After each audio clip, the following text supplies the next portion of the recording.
안녕하십니까. 전국의 유튜브 독자 여러분, 아프리카TV 시청자 여러분, 매주 수요일 여러분과 좀 기괴한 이야기를 전달하는 오컬트 스토리의 김원입니다.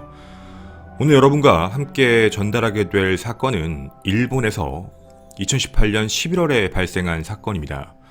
제목 현재까지 아직 일본에서는 이 사건이 해결이 된 부분이 아닙니다. 현재 촬영한 날짜가 2019년 1월 2일인데 수사가 좀 장기화될 것으로 예측을 하고 있고, 그리고 이 부분에 대해서 아직까지 내부에서도 말이 좀 많은 상태이기도 합니다.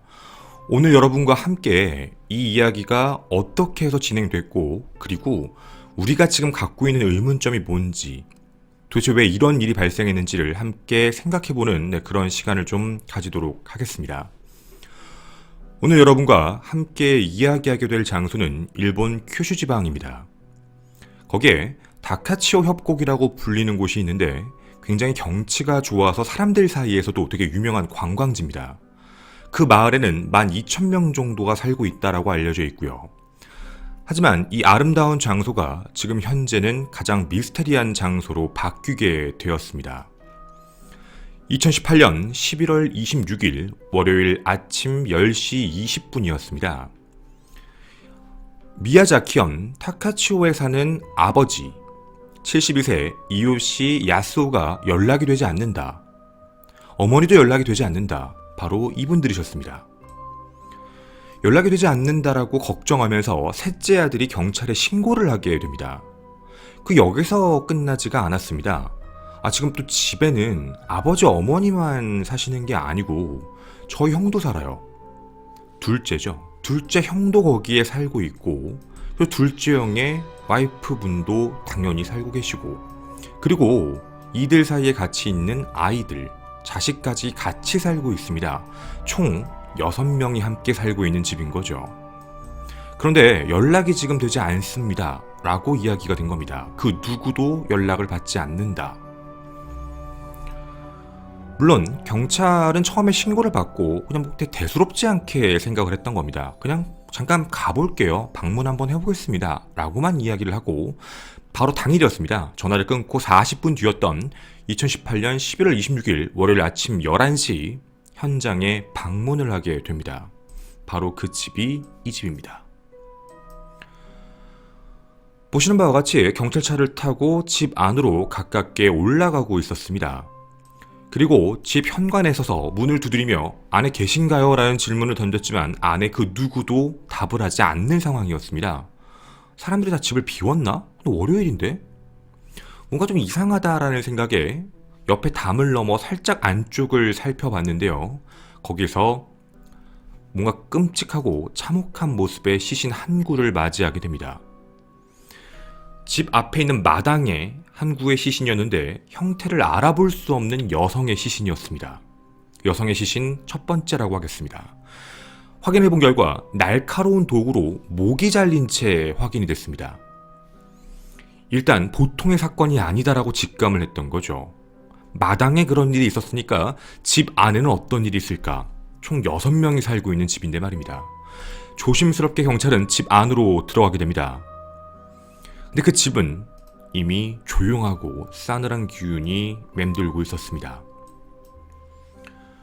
침실 방향에 있던 두 구의 남성의 시체, 한 구는 좀 나이가 들어 보였고 한 구는 좀 젊어 보이는 시신이었습니다. 그리고 또 다른 한 구 방에서는 또 남성의 시신 한 구가 발견됩니다. 40대 정도로 보였던 거죠. 그리고 집의 욕실, 목욕탕 근처에서는 여성의 시체가 한 구, 바로 40대처럼 보이는 여성과 여자 어린아이의 시신 한 구가 발견됩니다. 그리고 이 시신들은 외관으로 봐도 굉장히 끔찍한 상황이었는데 남성 3명입니다. 여기에 그대로 있겠죠. 남성 3명에게는 뭔가 되게 큰 칼 같은 것, 일반 과도 같은 게 아니고 집에서 쓰는 칼이 아닌 굉장히 큰 칼에 의해서 상처를 입은 것 같은, 찔려도 되게 깊게 찔렸던 흔적이었죠. 이런 상처들이 존재했고 여성의 시체는 목이 졸려있는 상황이었습니다. 물론 바깥에 있는 시신은 목이 잘린 형태였고요. 자, 이게 바로 처음엔 그냥 연락이 안 된다라고 생각하고 갔지만 그 안에서 확인한 건 총 6구의 시신이었습니다. 누가 봐도 이 사건은 집단 살인 사건입니다. 좀 정리를 다시 한번 해드리겠습니다. 집 안에서 그리고 집 외부의 항구, 외부에 있는 여성의 시신은 나이가 좀 들어 보였으며 목이 잘려 있었다. 내부의 남성의 시신에만 칼 자상이 큰 게 있었고 여성 두구, 거기엔 어린 아이도 포함되어 있었다. 근데 여기는 목이 졸린 것만 확인됐다. 이 정도까지입니다. 자, 이제 그러면 우리는 좀 분석을 해보도록 하겠습니다. 일단 이 사건이 되게 복잡해지는 이유 중에 하나가 뭐냐면 범인이 누군지를 알 수가 없습니다. 범인을 크게 나누면 두 분류로 나눠지게 되는데요. 여러분이 생각하시는 범인은 누굽니까? 사실 이렇게만 살펴보면 누가 외부에서 침입을 해서 이런 일을 저지르고 그리고 도망을 갔을 것이다 라고 추측을 할 수 있습니다. 당연합니다. 그런데요, 이렇게만 생각하기엔 좀 이상한 점이 있었습니다. 총 6식구가 살고 있는 집인데 집 내부에 외부의 침입 흔적 자체가 없던 겁니다. 지문 검사, DNA 검사 모두 해봤지만 외부인의 모습이 없습니다.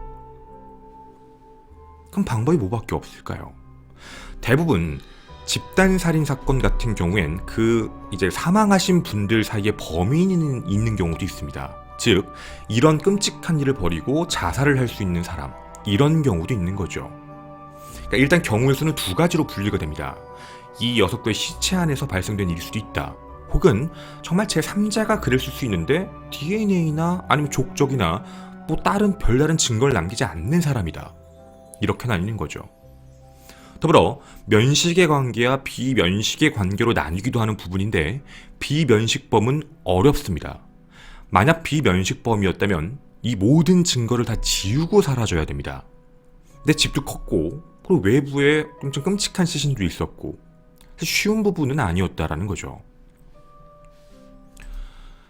자, 그러면 이제 이 범행 현장 자체를 다시 살펴보게 되면 일가족 모두 혹은 뭐 한 명을 제외한 나머지를 다 살해했다라고 보여지는 관계인 건데 뭐 사라진 것도 없습니다. 금품이 없어진 것도 없고 성과 관련된 문제도 아니라면, 그리고 이렇게 처참하게 살해를 했다라고 하면 당연히 머릿속에 떠오르는 동기는 원한 관계입니다. 아마 면식범일 확률이 매우 높다라는 얘기인 거죠. 그리고 시신의 형태, 총 6구의 시신의 형태를 분석하면 총 3가지의 패턴입니다.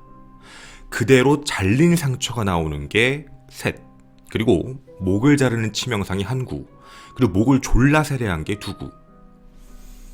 큰 상처는 남성에게만 존재했습니다. 여기에 보시는 남성이겠죠. 살해 도구 같은 것도 갖고 있었던 걸 봤을 땐 좀 저항력이 강한 남자는 큰 도구로 살해를 했고 상대적으로 저항력이 좀 약한 사람, 이런 사람은 목을 졸라 살해했다. 그럼 우리가 생각해 봤을 때 이 모든 걸 혼자서 저질렀을까라는 점도 중요합니다. 즉 혼자서 6명을 모두 살해하는 게 가능할까? 아니면 5명을 살해하는 게 가능할까? 이런 의문점 같은 것도 듭니다. 당연히 우리가 가질 수밖에 없는 의문점이죠. 자, 그럼 우리는 시신의 모습을 전부 확인했습니다. 그럼 이제 이들이 누구인지 알아내야 합니다. 바로 여기는 이요시 야스오의 집입니다. 바로 이 집안의 가장 아버지시죠.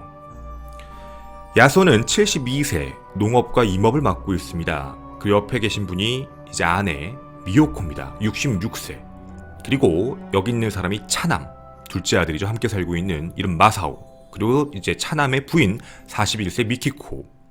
그리고 여기에 보이시는 이분이 바로 첫째 장남입니다. 21살 타쿰입니다. 건축회사에서 회사원 생활을 하고 있었고요. 그 여기에 보이시는 이분이 7살 초등학생 유입니다. 자, 좀 불편하지만 이제 각각의 시신을 확인해 봐야겠습니다. 경찰이 제일 먼저 확인했던 마당에 있던 목이 잘린 시신, 바로 어머니셨습니다. 66세 미요코의 시신으로 확인됩니다. 자, 이 집안의 어머니, 가장 연장자를 목을 어떻게 보면 좀 끔찍하지만 이런 살인을 저지른 게 첫 번째입니다. 그리고 방 안이었습니다. 침실에서 발견된 2구의 시신, 한 구는 나이가 좀 있었고 한 구는 좀 젊었다라고 말씀을 드렸습니다. 한 구는 여러분이 보신 위에 야스오, 그리고 손주죠, 타쿰입니다. 자, 그리고 욕실에서 발견된 시신, 여성 2구가 있었다. 한 구는 40대, 한 구는 어린아이, 당연히 예측이 되실 겁니다. 바로 유이 그리고 어머니 이렇게 함께 발견이 되게 됩니다. 자, 그러면 이제 한 명이 남게 됩니다. 방 안에서 발견된 남자 한 명. 당연히 우리가 생각하는 건 한 분 남았습니다. 둘째 차남 마사오입니다. 근데 방 안에서 발견된 남자는 마사오가 아니었습니다. 즉 마사오는 사라진 상태입니다. 전혀 다른 남자가 그 집안에 있었습니다. 자, 지금 총 6구의 시신이 발견됐고 제가 여러분한테 제목으로 일가족 살인사건이라고 적지 않은 이유기도 합니다. 6구의 시신이라 6명이 살았으니 다 그렇게 매치가 될 거라고 생각을 했는데 방 안에 있던 남자는 다른 사람이었던 겁니다. 자, 그러면 우리가 좀 생각을 해봐야 될 것 같습니다. 한 명이 사라지고 다른 사람이 있다. 그럼 범인이 혹시 방 안에 혼자 있던 그 남자일까? 근데 그 남자라고 생각을 하면 차남이었던 마사오는 어디 갔을까? 당연히 이렇게 생각할 수 있겠죠. 예를 들면 새로웠던 그 남자 혹은 공범일 수 있습니다. 여러 명과 함께 집에 들어와서 이런 살인 행각을 벌이고 마사오도 살인 행각까지 벌이게 됐고 그 마사오의 시신은 다른 데다 유기를 했고 그리고 사망한 그 범인 나머지 공범은 전부 다 도망갔고 시신 한 구만 두고 갔다. 이렇게 볼 수도 있는 겁니다. 근데 우리가 그냥 새롭게 안방에 있는 그 한 구의 남성의 시신을 우리 입장에서 범인이다라고 보기 어려운 이유가 사실 있습니다. 같은 도구의 피해자입니다. 즉 여기 두 번째 이 남자만을 제외한 어떤 미상의 남자 위에 있던 두 사람 모두 똑같은 상처, 자상을 입고 사망한 겁니다. 이 남자가 범인 혹은 공범이다라고 얘기하기에는 좀 뭔가 이상한 상처일 수 있는 거죠. 그리고 만약에 공범이 이런 살인사건을 또 저지른 거라면 굳이 자신들의 신원이 노출될 수도 있는데 공범의 시신을 두고 갔다? 마사오의 시신은 가져가고 이게 조금 이상합니다. 도리어 그렇게 할 거면 마사오의 시신을 두고 그리고 공범의 시신을 가져가는 게 맞거든요.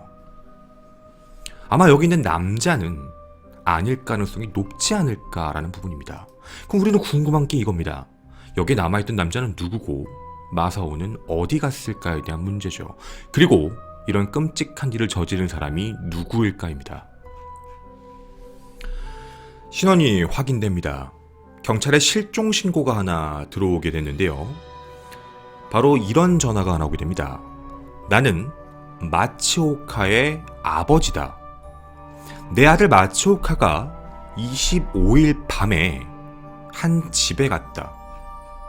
그 집은 마사오의 집이었는데 마사오가 부부싸움을 한다라고 해서 그걸 중재하기 위해 말리러 갈게요 라고 얘기를 하고 이 집에 갔다. 근데 26일 아침이 됐는데 출근을 해야 되는데 아들이 오지 않는다 라고 해서 신고를 하게 된 겁니다.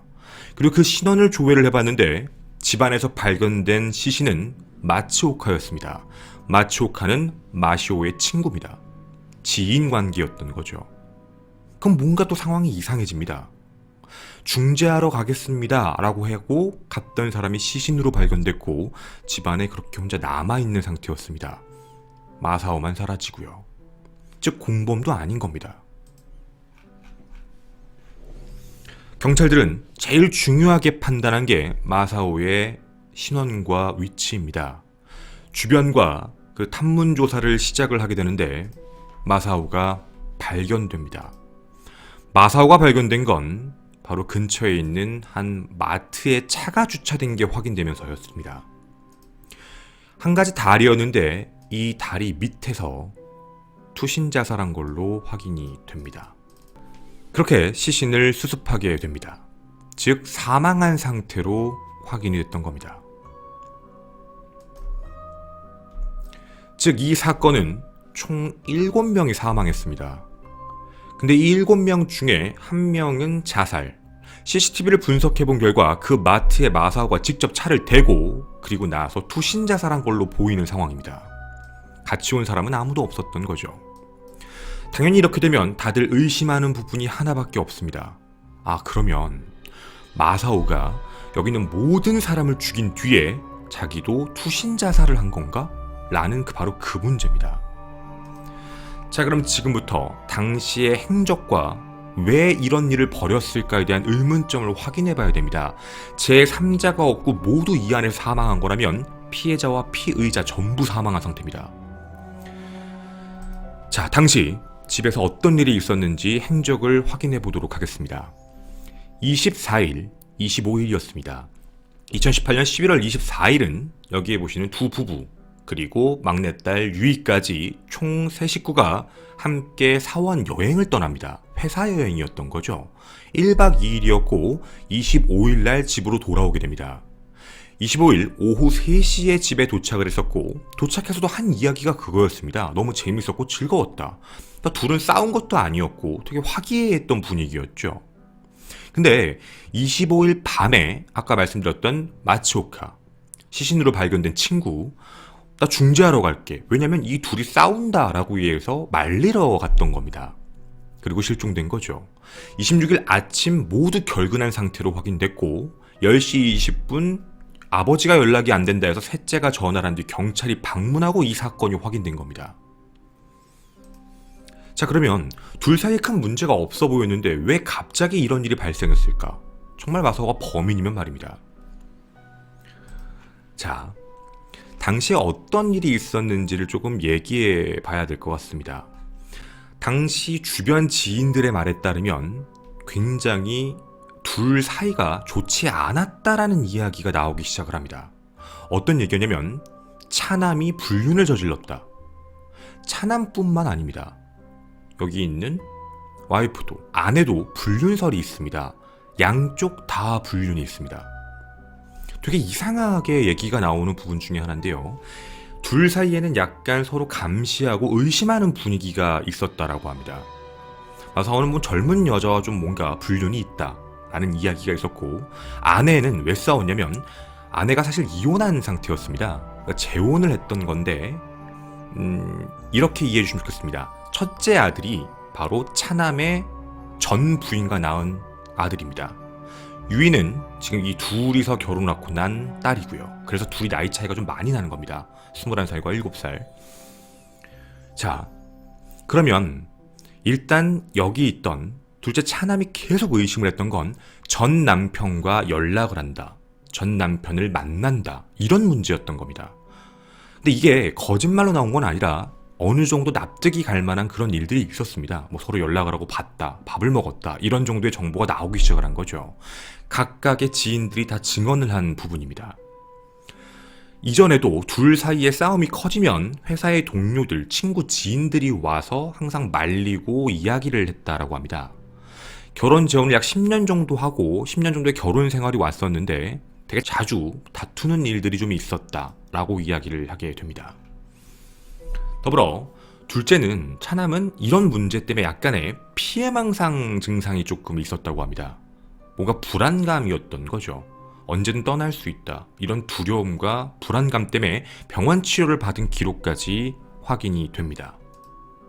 자, 그러면 우리가 지금 여기서 보여지는 모습은 만약에 마사오가 범인이라면, 그러면 살해에 대한 이유가 이런 불륜에 대한 뭔가 자신의 분노가 폭발하면서 이런 일을 저질렀구나 라고 추측이 되는 문제입니다. 그렇 집 안에서 칼이 확인됩니다. 바로 살해 도구입니다. 이 칼이었습니다. 뭐 사람들 사이에서는 뭐 마체스트라고 부르기도 하는 굉장히 큰 칼입니다. 칼날만 40cm가 넘는 굉장히 큰 칼인데 총 칼이 2개가 확인됩니다. 이걸 어떻게 구했지라고 확인해 본 결과 밀리터리 샵에서 야영 같은 걸 한 그런 데서 2개를 구매한 걸로 확인되는데 아직 누가 구매했는지는 확인이 안 되는 상황입니다. 다만 지문이 차남의 지문이 확인됐습니다. 그럼 범인은 차남이겠네요. 자, 그러면 우리는 범인까지 이제 알았습니다. 동기는 불륜에 대한 문제였던 거고요. 지금 현재 여기까지가 알려진 게 바로 모든 사람이 알고 있는 내용입니다. 그리고 일본도 이렇게 알고 있습니다. 제가 지금까지 드린 이야기를 다 들어보시면 근데 좀 뭔가 이상한 점들이 남지 않습니까? 아마 여러분들도 되게 비슷하게 생각이 드실 겁니다.